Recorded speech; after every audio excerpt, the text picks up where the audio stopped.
नमस्कार. राज्यात कुठं जोरदार तर कुठं हलका ते मध्यम स्वरूपाचा पाऊस पडत आहे. काही ठिकाणीच मोठा पाऊस पडत असल्याचं चित्र पाहायला मिळत आहे. दरम्यान पावसाबाबत पंजाबराव डखांनी महत्त्वाचा अंदाज वर्तवलाय.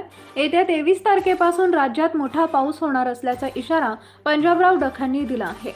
पंजाबरावांनी वर्तवलेल्या आपल्या सुधारित हवामान अंदाजानुसार राज्यात 22 जूनपर्यंत भाग बदलत पाऊस पडणार आहे. यानंतर मात्र परिस्थिती बदलणार आहे.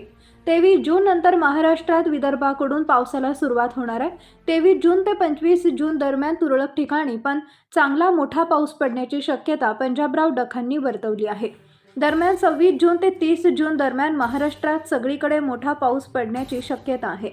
या 5 दिवसांच्या कालावधीत राज्यात सर्वत्र मुसळधार पाऊस पडण्याची शक्यता पंजाबराव डखांनी वर्तवली आहे. एवढंच नाही तर त्यांनी जुलै महिन्यात 10 ते 15 जुलै या कालावधीत चांगल्या पावसाची शक्यता वर्तवली आहे. आज राज्याच्या विविध भागात जोरदार पावसाचा इशारा हवामान विभागानं दिलेल्या माहितीनुसार आज राज्यातील विविध भागात जोरदार पावसाची शक्यता आहे. यामध्ये पालघर, ठाणे, रायगड आणि मुंबई जिल्ह्यातील काही ठिकाणी पावसाचा इशारा देण्यात आला आहे.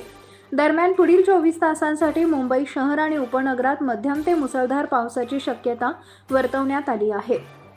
मुंबईत पहाटेपासूनच पावसाची रिमझिम पाहायला मिळते आहे, तर काही ठिकाणी ढगाळ वातावरण आहे.